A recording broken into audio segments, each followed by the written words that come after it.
ஓம் ஸ்ரீ குருப்யோ நமக. ஆன்மீகம் ப்ளஸ் நேயர்கள் அனைவருக்கும் ஜோதிட குருஜியின் இனிய வணக்கங்கள். பார்வதி பரமேஸ்வரால் துணையோடும் நவ கிரகங்களின் நல்லாசியோடும் இந்த பதிவை ஆரம்பிக்கிறோம். இந்த அருமையான காணொலியில் நம்ம என்ன பார்க்க போகிறோம் அப்படின்னா, சூரிய பகவானின் அற்புதமான ஒரு பெயர்ச்சி. ஆக்சுவலாக பார்த்திங்கன்னா சூரிய பகவான் அதெல்லாம் நம்ம பூமியில் இருக்கிறதுனால தான் நம்ம பெயர்ச்சியாக நினச்சிக்கிறோம். பட்டு சூரியன், சந்திரன் எல்லா கிரகங்களும் அதே இடத்துல தான் இருக்குது. பூமி தான் நீள்வட்ட பாதையில் சுற்றின்னு இருக்குது. அதனால தான் உங்களுக்கு எல்லாருக்குமே தெரியும். அந்த வகையில் இந்த சூரிய பகவான் ஆத்மகாரகன், பித்ருக்காரகன் அப்படின்னு சொல்லக்கூடியது. இந்த ஆத்மாவை பூமிக்கு அனுப்புறதே இந்த சூரிய பகவான் தான். இந்த சூரிய பகவானோட ஒளியை வாங்கி தான் அத்தனை கிரகங்களும் நமக்கு செயல்பாட்டுக்கு வருது, ராகு கேது தவிர. அதனால தான் அதுக்கு நிழல் கிரகங்கள், சாயா கிரகங்கள் அப்படின்னு சொல்கிறோம். அதுக்கு அடுத்தபடியாக பார்த்தீங்கன்னா சனீஸ்வர பகவானும் அதே தான். அதாவது சூரிய பகவானோட ஒளியை வாங்கிட்டு மெதுவாக போகிறதுனால தான் சனீஸ்வர பகவான் ரொம்ப தூரத்தில் இருக்குது.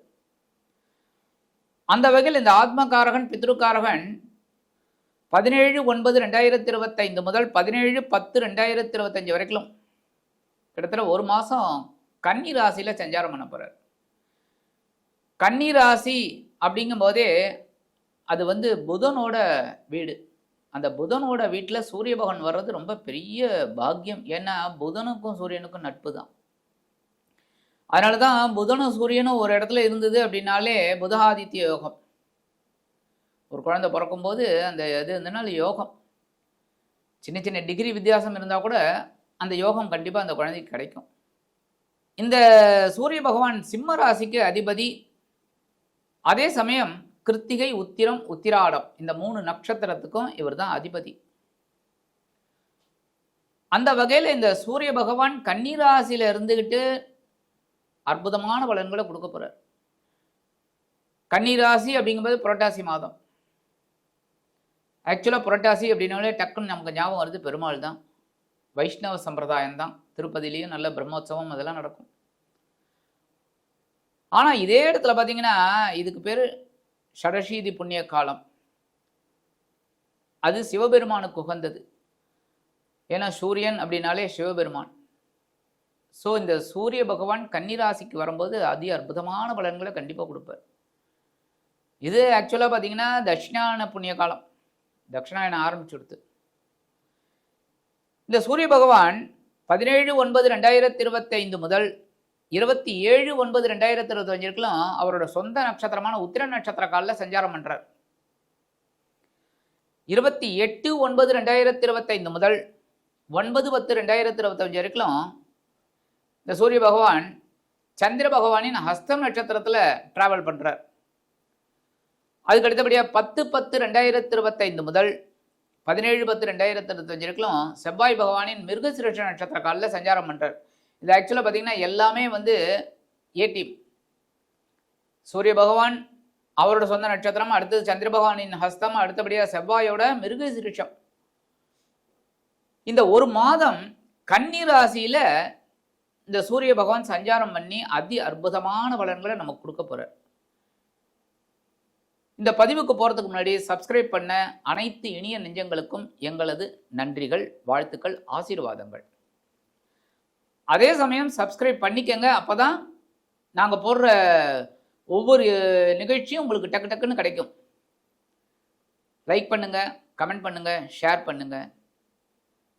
இப்போ இந்த பதிவுக்கு போகலாமா? எனது அன்பான மிதுன ராசி நேயர்களே, இந்த அருமையான பதிவில் நம்ம என்ன பார்க்க போகிறோம் அப்படின்னா, சூரிய பகவானின் அற்புதமான பேச்சு. உங்களுக்கு பார்த்தீங்கன்னா சூரிய பகவான் சூப்பர். ஏன்னா சகாயாதிபதி. சாதாரண மிதுன ராசி என்பவர்கள் 1000 கஷ்டங்கள், 1000 பிரச்சனைகள், 1000 அதெல்லாம் தாண்டி ஒரு வெற்றி நடை போடுறீங்க அப்படின்னா சூரிய பகவான் ஒரு காரணம். ஏன்னா சகாயாதிபதி அப்படின்னாலே என்ன? சகாயம், உங்களது வேலையை, ஒரு முயற்சியை எடுத்து முன்னேற வைக்கக்கூடிய ஒரு அதிபதி சூரிய பகவான். அதனால தான் இந்த மிதுன ராசியில் இருக்கிற நிறைய பேர் அறிவுபூர்வமாக ஒரு இதில் இருப்பீங்க, தொழிலில். என்னென்னா அந்த வங்கி, ஐபிஎஸ், ஐஏஎஸ் இந்த பெரிய ஒரு இதில் இருப்பீங்க. அதாவது எழுத்தாளர்கள், அதேமாதிரி பாடலாசிரியர்கள், இவங்கெல்லாம். ஏன்னா ராசிநாதன் புதன், அதனால் அந்த மாதிரி இருப்பீங்க. அந்த வகையில் உங்களுக்கு சகாயாதிபதி இதுவரைக்கும் எங்க இருந்தாருன்னா சகாயஸ்தானம் 3ஆம் இடத்துல இருந்தார். உடன்பிறப்புகளின் மூலம் குழப்பம். என்ன சுவாமி உல்டாவா சொல்றீங்களே? கண்டிப்பா. ஏன்னா கேது அங்க உட்கார்ந்து இருந்தார். கேதுவோட சேர்ந்துல இருந்தார். அப்ப உடன்பிறப்புகளின் மூலமா குழப்பங்கள், குடும்பத்துல ஒரு குழப்பங்கள், உத்தியோகத்துல ஒரு குழப்பம். ஆனாலும் தெளிவா போயிருந்தீங்க. அப்படியே சமாளிச்சு அப்படியே இந்த கழுவுற மீன்ல நழுவுற மீன் சொல்லுவாங்க. அந்த மாதிரி அப்படியே போயிட்டு இருக்கீங்க.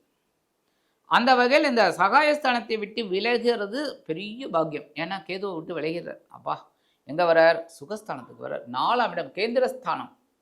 அற்புதம். 4ஆம் இடத்துல இருந்துட்டு உங்களுக்கு சில நன்மைகளை கண்டிப்பா கொடுப்பாரு. எப்படி? பொருளாதாரம் அதெல்லாம் உங்களை ஒரு உயர்த்தி வைப்பார். பொருளாதாரத்தை அப்படியே உயர்த்துவார். எப்படி? உத்தியோகத்துல ஒரு உயர்வுகள், நீங்க எதிர்பார்த்த இந்த பதவி உயர்வு, சம்பள உயர்வு இதெல்லாம் வரத்துக்கு வாய்ப்பு. அடுத்தபடியாக தொழில் அமோகமாக இருக்கும். இது வரைக்கும் அப்படியே சுணங்கிக்கிட்டு இந்த ஒரு பெரிய தொழில் இதெல்லாம் நிறைய பேர் க்ளோஸ் பண்ணிடலாமா கூட வந்தீங்க. அதெல்லாம் இப்போ நல்லபடியான ஒரு முன்னேற்றம் அருமையாக வரும். சில பேருக்கு பார்த்தீங்கன்னா புதுசாக தொழில் தொடங்கக்கூடிய ஒரு வாய்ப்பும் கிடைக்கும். ஏன்னா 4ஆம் இடம்ங்கிறது கேந்திரஸ்தானம் அற்புதமானது. இந்த 4ஆம் இடத்துல சூரியன் இருக்கிறது ரொம்ப விசேஷம். தாயார் வழி உறவினர்கள் அவங்களாம் உங்களுக்கு ரொம்ப ஆதரவாக இருப்பாங்க. அப்படின்னாலும் தாயாரோட உடல் ஆரோக்கியத்தில் கவனமாக இருங்க. அதுவும் ஏதாவது சின்ன மருத்துவ செலவுகள் வரத்துக்கு வாய்ப்பு இருக்குது. மற்றபடி உறவினர்கள் உங்களுக்கு ரொம்ப கை கொடுப்பாங்க. இந்த நேரத்தில் வீடு, மனை, வாகனம் இதெல்லாம் வாங்கணும்னு ஒரு ஸ்கெட்ச் போட்டிருந்தீங்க, திட்டம் போட்டிருந்தீங்கன்னா கண்டிப்பாக அது ஒர்க் அவுட் ஆகும். வெளியூர் இல்லைன்னா வெளிநாட்டு பயணங்கள். இந்த உத்தியோகத்தில் திடீர்னு ஒரு வெளியூர் போகிற மாதிரி மார்க்கெட்டிங்கில் இருக்கிறவாள்லாம் டக்குன்னு அங்கங்கே போயிட்டு வந்தால் தான் கலெக்ஷன் அது இது ஆர்டர்லாம் வாங்க முடியும். அவங்களுக்குலாம் நல்ல ஒரு முன்னேற்றம் அருமையாக கிடைக்கும்.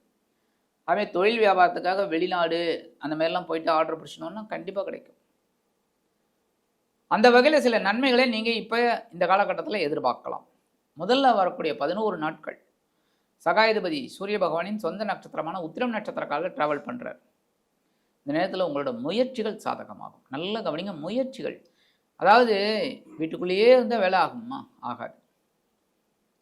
முயற்சி எடுக்கணும். எடுத்தால் தான்.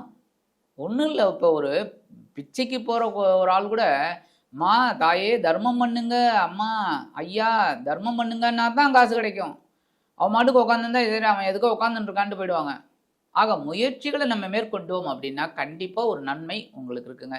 உத்தியோகத்தில் உங்களோட வேலைகளை சரிவர பண்ணுங்க, கண்டிப்பாக ஒரு பாக்கியம். அதுமாதிரி தொழில் வியாபாரம் தன்னம்பிக்கையோடு செய்யுங்க, கண்டிப்பாக வெற்றி. ஒவ்வொன்றுமே உங்களுக்கு ஒரு பெரிய சாதகமான ஒரு பலன்களை கண்டிப்பாக கொடுப்பார். ஏன்னா சுகஸ்தானத்தில் உங்களுக்கு சில முக்கியமான திட்டங்கள்லாம் உங்களுக்கு நிறைவேறணும். அதுக்கு உண்டான வேலைகள் எல்லாம் இந்த சூரிய பகவான் உங்களுக்கு கொடுப்பார். அடுத்து வரக்கூடிய 12 நாட்கள் ப்ளஸ் ஆர் மைனஸ் அப்படி இருக்கும். எப்படி அப்படின்னா இந்த 12 நாட்கள் உங்களது தனவாக்கு குடும்பஸ்தானாதிபதி சந்திர பகவானின் அஸ்தம் நட்சத்திர காலில் டிராவல் பண்ணுறார். அப்போ தனவரவு அப்படிங்கும்போது உங்களுக்கு ஓரளவுக்கு அப்படியே பர்ஸ் நிரம்பி இருக்கிற மாதிரி இருக்கும். திடீர்னு காஞ்சி போய் கிடக்கும். ஆனால் அதுக்கெல்லாம் அஞ்சு பயப்படுற ஆளுங்க நீங்கள் கிடையாது. அந்த வகையில் இந்த 12 நாட்கள் உங்களுக்கு ஓரளவுக்கு பொருளாதார நிலையை உயர்த்துவார். உத்தியோகத்தில் நீங்கள் கேட்ட அந்த உயர்வுகள் அதெல்லாம் வரத்துக்கு வாய்ப்பு இருக்குது. சம்பள உயர்வு, இடமாற்றம் இதெல்லாம் உங்களுக்கு நல்லபடியான ஒரு முன்னேற்றம். அடுத்தபடியாக தொழில் வியாபாரமும் ரொம்ப அற்புதமாக இருக்கும். கூட்டாளிகள்லாம் ரொம்ப அனுகூலமாக இருப்பாங்க.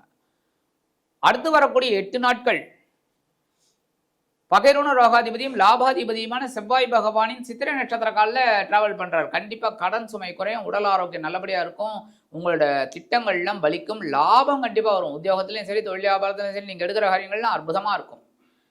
ரொம்ப நாள் பட்ட கஷ்டங்கள் இப்போ உங்களுக்கு கண்டிப்பாக குறையும். சரி, பரிகாரமாக என்ன பண்ணினா ரொம்ப விசேஷம்? சூரிய வழிபாடை தவிர வேறு எதுவுமே இல்லைங்க. ஏன்னா சூரிய பகவானுக்காக நம்ம சூரிய பகவானை வழிபாடு பண்ணுறது ரொம்ப விசேஷம்.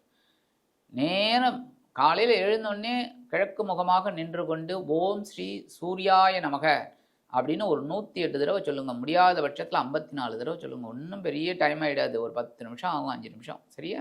இந்த பரிகாரம் நீங்கள் பண்ணினாலே போகிறோம். இந்த சகாயாதிபதி சூரிய பகவான் உங்களது சுகஸ்தானத்தில் அமர்ந்து உங்கள் சுகங்களை அற்புதமாக முன்னேற வைப்பார் என்று கூறி விடைபெறுகிறேன். நன்றி, வணக்கம். மீண்டும் ஒரு அருமையான பதிவில் நான் உங்களை மனமகிழ்ச்சியோடு சந்திக்கிறேன். வாழ்த்துக்கள். வாழ்க வளமுடன்.